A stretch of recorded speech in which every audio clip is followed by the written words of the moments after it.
Okay, today we're getting ready to do herd health, our monthly herd health. This is the part where I fix the shots. I've taken my syringes out of the packaging. We have Luralox syringes, 3 milliliters, 1 inch 20 gauge needles. They come with it all in together. You just take it out of the package and give it a twist to make sure it's tight first. Then I have my list of all the animals we're going to give shots to today. I've gone ahead and written each animal's name on each syringe. And I also have on my sheet, I have written down the dosages for each animal according to their weight, okay? And we're giving them approximately 1 cc of ivermectin per 70 pounds of body weight. Next thing you do is you just take, once you're all prepared, you can go ahead and start filling up your syringes. Remove the cover, pull this back to the amount, roughly the amount you're going to put into the syringe. In this case, I'm going to put 2.4 cc's in here for Athena. So I'm going to pull it back to 2.5, pick up my bottle of ivermectin, and pierce this, inject the air in. That helps keep the pressure constant inside of this as we draw out fluid. Now I'm going to draw up a little more than the 2.4 that I need for her, so that I'll be able to get the air bubbles out, about like that. Then we're going to just press on and get those bubbles back out of the syringe as best we can. There it goes. Now I'm at 2.4. Remove it, put the cap back on, and then I'm going to put it in my syringe holder that I've made, which facilitates carrying these out to the barn for the animals. Okay, so now we're out in the barn. We have our box full of shots. We have one animal ready to go. This happens to be Peach, so we're going to get Peach's shot. When we give shots, we usually give them in this area, front shoulder, below the neck. I usually just hold this in my teeth for a second, and then reach down so you can find the skin, okay? Pull up on the skin so that you're making a tent, okay? There's a little loose skin here, and this is why we choose this location. There's some other spots you can give it to, but this works for us. I take off the top of the cover off the needle and insert the needle into the tent area. You can feel it go in. Pull back a little bit to make sure you're not in a blood vessel or something, and go ahead and inject. Pull it out. Check with your hand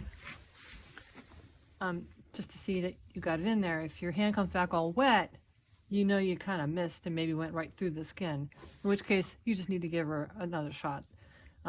Don't worry about giving her double dose. Like if she got part of the shot but not all the shot, go ahead and give her another full one. It won't hurt her because ivermectin is a very safe drug. If you're in a spot giving shots where you don't have good lighting, you can put on a headlamp because that can help you. I've got one on right here, and you can see I can aim it on here and get better light on what I'm doing. Okay.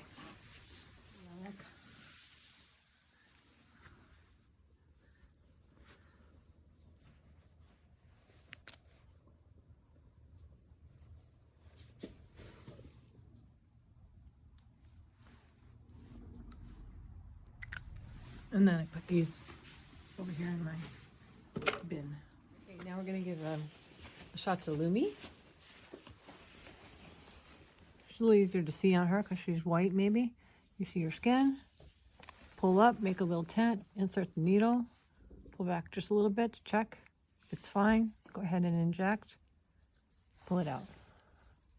Done. Your boy's barn. This is Chatka. We're gonna get Chatka's shot. Here it is.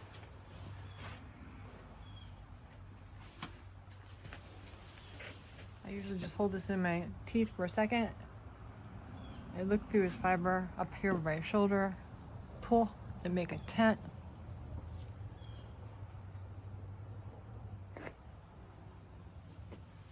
In the skin. It's hard to see really because he's so dark. He's so dense for one thing, and it's very hard to see his skin. But you get a feel for it. You can start feeling where it is. Insert the needle kind of at a little angle into the tent. You'll feel it go through. Pull back a little bit just to check. It's fine. Go ahead and inject. Take it out. It's all dry, so it wasn't a miss. We got it in him just fine. Now we're going to check on Chaka's toes. We usually only trim toes every other Herd Health, so every other month.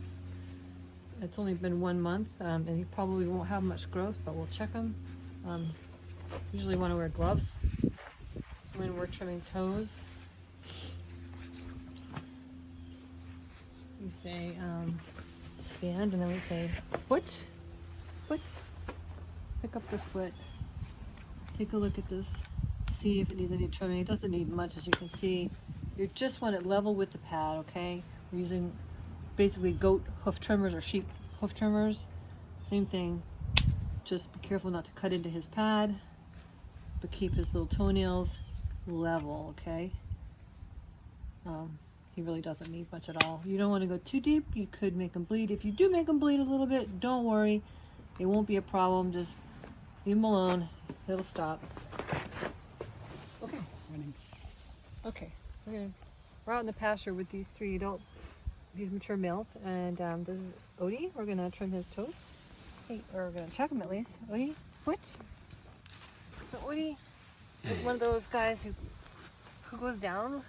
Some of them do this, and it's really not a problem. He's Olivia's son. It just means you gotta pull their foot out.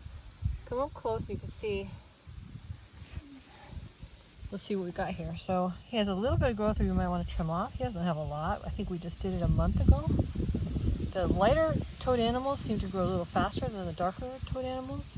What we're going to do is just take off anything that's sticking higher than his pad.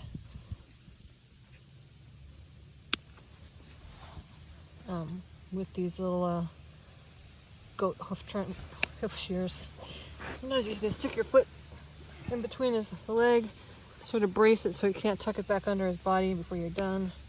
Just be real careful when you're using these that you don't cut into his pad.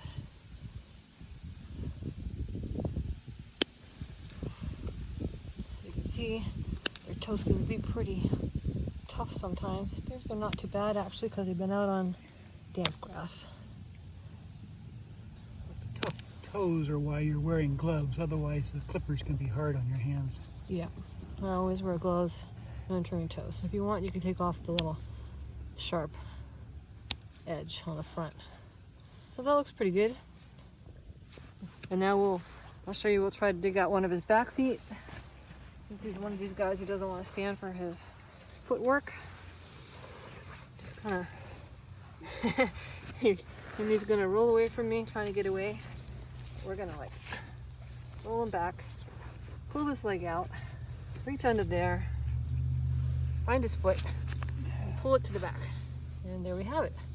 Now we've got his back foot. And other stuff. So we can do his back foot like this too.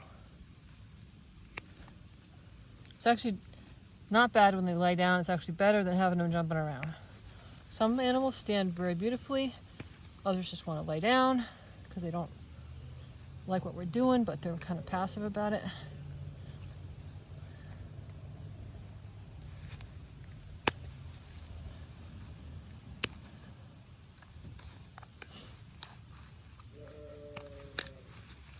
We'll be as quick as we can.